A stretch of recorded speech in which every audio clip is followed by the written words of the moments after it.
अस्सलाम वालेकुम students, 9th class. आज हम अपनी असाइनमेंट नंबर 4 को डिस्कस करेंगे, जो कि हमारी है एनर्जी और वर्क रेलिवेंट चैप्टर के डिस्कशन है। ठीक है, जो चैप्टर नंबर 6 को हमने अपने असाइनमेंट नंबर 4 दी हुई थी, उसका पहला शॉर्ट क्वेश्चन है डिफाइन द पोटेंशियल एनर्जी। तो स्टूडेंट, पोटेंशियल एनर्जी के बारे में हम डिस्कस करेंगे। The energy process by a body due to its height, यानी कि किसी ऑब्जेक्ट को आप किसी हाइट के ऊपर या किसी पोजीशन के ऊपर ले जाएंगे, ठीक है, तो उसके अंदर कोई भी एनर्जी जो स्टोर होगी, that is called potential energy. इसके मैथमेटिकली जो एक्सप्रेशन है वो क्या है, potential energy is equal to क्या होती है, mgh, यानी कि जो आपकी पोटेंशियल एनर्जी है वो डिपेंड करती है किसके ऊपर, हाइट के ऊपर। इसकी टाइप्स एग्जांपल अगर आप गिवन देंगे तो आपके लिए आपके शॉर्ट क्वेश्चंस को मजीद क्या कहते हैं स्ट्रॉन्ग कर देता है नंबर टेकिंग के लिहाज से। टाइप्स इसकी दो होती हैं, इलास्टिक पोटेंशियल एनर्जी और ग्रेविटेशनल पोटेंशियल एनर्जी। फिर नेक्स्ट हमारे पास क्वेश्चन है what is mean by the energy, ability of body to do work. ठीक है, याद रखिए, जब किसी ऑब्जेक्ट के अंदर, किसी बॉडी के अंदर एनर्जी होगी तो वो कोई काम कर सकेगा, that is called its energy. Form of energy हमारे इर्द गिर्द बहुत किस्म की पाई जाती है। मैकेनिकल की सूरत में भी पाई जाती है, लाइक अ kinetic energy, potential energy, sound की सूरत में भी और लाइट की सूरत में भी पाई जाती है। ठीक है जी। थर्ड हमारे पास है जी, what do you mean by the elastic potential energy होती है। ठीक है, सो जो हमारे पास इलास्टिक पोटेंशियल एनर्जी होती है, स्टूडेंट्स याद रखें, किसी बॉल के अंदर या किसी बॉडी को जब हम स्ट्रेच करते हैं तो उसके अंदर जो एनर्जी स्टोर की जाती है, उस एनर्जी को हम क्या कहते हैं, date is called the elastic potential energy. मसलन आप बो के अंदर, यानी कि तीर और कमान जो उनसे होता है, उसके अंदर जब हम तीर को रखते हैं, अपनी कमान के अंदर, बो के अंदर रखते हैं और स्ट्रेच करते हैं और छोड़ते हैं, तो वो उस स्ट्रेचनेस की वजह से क्या होता है, जो आपका एरो होता है वो आगे की तरफ जाता है। That energy is called the elastic potential energy. Question number 4 है हमारे पास, न्यूमेरिकल डाटा है। A body of a mass is 50 kilogram की एक बॉडी है, उसकी मास क्या है, 50 किलोग्राम है, और उसको हम हाइट 3 मीटर हाइट के ऊपर ले जाते हैं, तो देन हमने उसके अंदर पोटेंशियल एनर्जी क्या करनी, कैलकुलेट करनी है। पोटेंशियल एनर्जी का फार्मूला क्या होता है, mgh। ठीक है, मास आपके पास गिवन है, जी की वैल्यू 10 होती है, उसको 3 के साथ मल्टीप्लाई करेंगे तो हमारे पास टोटल पोटेंशियल एनर्जी कितनी आएगी, that is equal to the 1500 joule के इक्वल आएगी। फिर हमारे पास आगे स्टूडेंट्स क्वेश्चन नंबर 5 है, define the gravitational potential energy.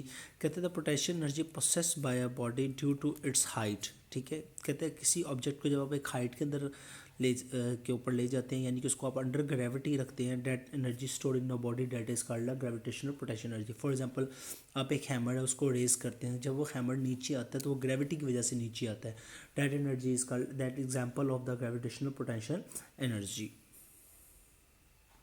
Question number 6 है हमारे पास एफिशिएंसी। एफिशिएंसी किसी भी सिस्टम के क्या होता है, रेशो होती है, जो required energy obtain from a system as a output हम हासिल करते हैं, जो given to the energy as a input, उन दोनों की रेशो जो उनसे होती है, that is equal to the efficiency required form of output divided by the total input energy. अगर हमने इसको परसेंटेज में मालूम करना होगा तो देन हम उसी इक्वेशन को क्या करेंगे, मल्टीप्लाई कर देंगे 100 के साथ। फिर क्वेश्चन नंबर 7 हमारे पास है ideal system. Ideal system students उस सिस्टम को कहते हैं जिसमें कोई रेजिस्टिव फोर्स नहीं होती। फॉर एग्जांपल, किसी सिस्टम को आप इनपुट जितनी दे रहे हैं तो उतनी ही आउटपुट आपको दे रहा है, यानी कि टोटल सिस्टम आपको क्या करता है, 100% आपको गिवन आउटपुट देता है, यानी कि कोई एनर्जी आपकी वेस्ट नहीं होती। That system is called the ideal system. Next students हमारे पास क्वेश्चन है, न्यूमेरिकल डाटा है। अ cyclist does 12 joule of work while a pedaling of the bike from every 100 joules of food energy। यानी कि एक साइकिलिस्ट है, वो आउटपुट आपको दे रहा है 12 जॉल की सूरत में दे रहा है, pedalling his bike from every 100 जॉल, यानी कि वो 100 जॉल क्या कर रहा है, उसको इनपुट के बाद 12 जॉल आपको क्या दे रहा है, आउटपुट दे रहा है। देन कहते हैं find to the its efficiency.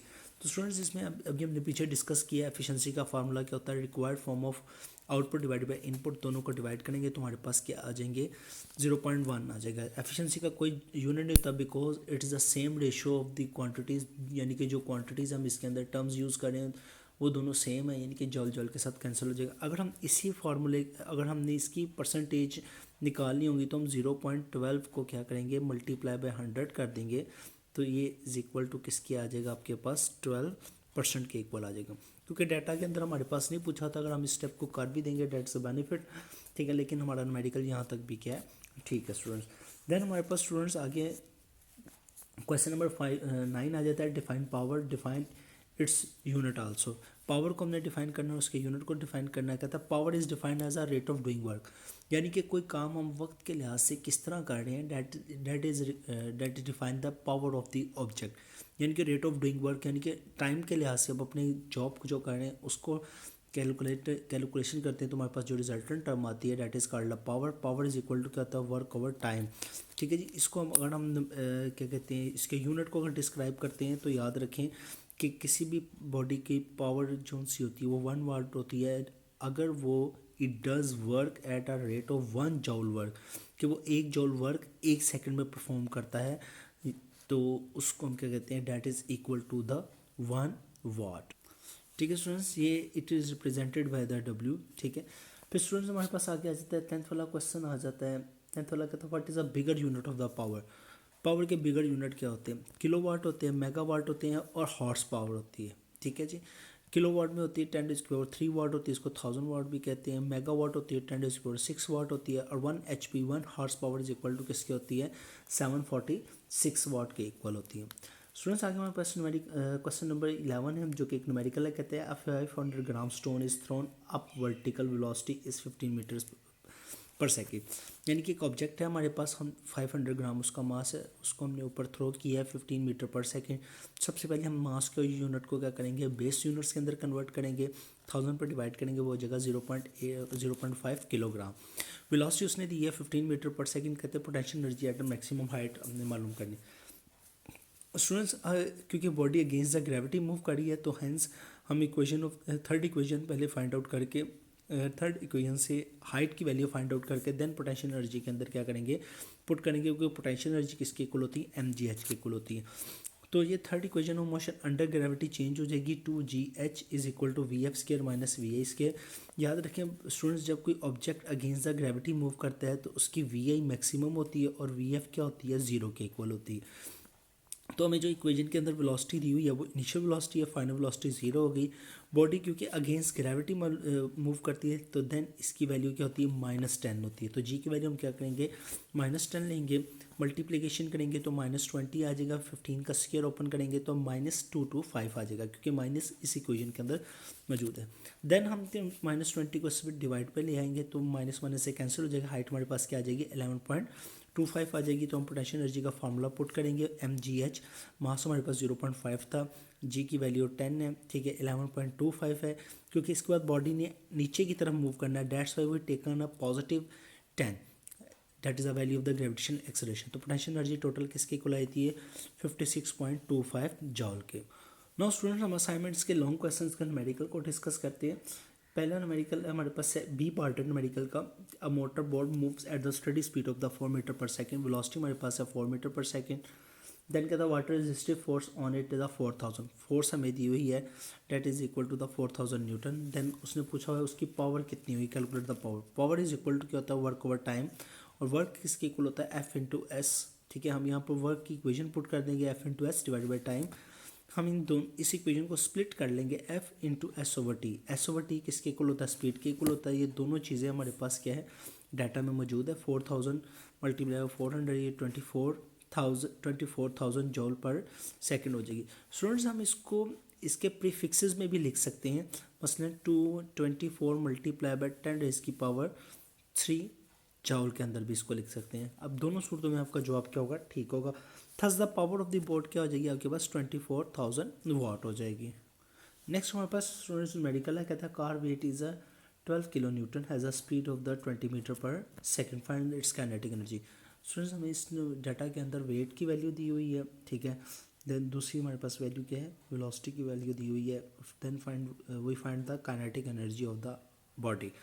Kinetic energy की इक्वेशन क्या होती है, 1/2 mv²।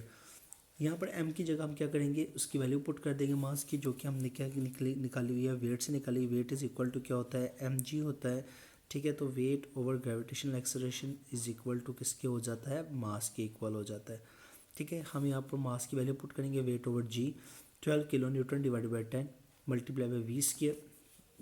v की वैल्यू हमारे पास क्या है, 20 मीटर पर सेकेंड स्क्वायर है, ठीक है। तो हम उसकी वैल्यू उसको क्या करेंगे, कैलकुलेट करेंगे, हमारे पास जो टोटल वैल्यू होगी, ठीक है। देन उसको डिवाइड करेंगे तो हमारे पास जो आंसर आ जाएगा वो 2.4 किलो जॉल आ जाएगा। Kinetic energy is equal to 2400 joule. यानी कि हम इसको प्रीफिक्सेस के आंसर में भी लिख सकते हैं और वैसे आंसर के अंदर भी क्या कर सकते हैं, लिख सकते हैं। स्टूडेंट्स अब हम थ्योरेटिकल क्वेश्चन, लॉन्ग क्वेश्चन को डिस्कस करेंगे। काइनेटिक एनर्जी, ठीक है, कहते हैं the energy process by a body due to its motion.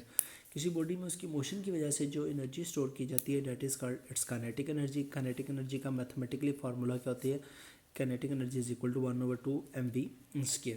ठीक है, इसकी बहुत सारी एग्जांपल हैं। Moving board has a kinetic energy, blowing air has a kinetic energy, moving particles of the gas is also have a kinetic energy.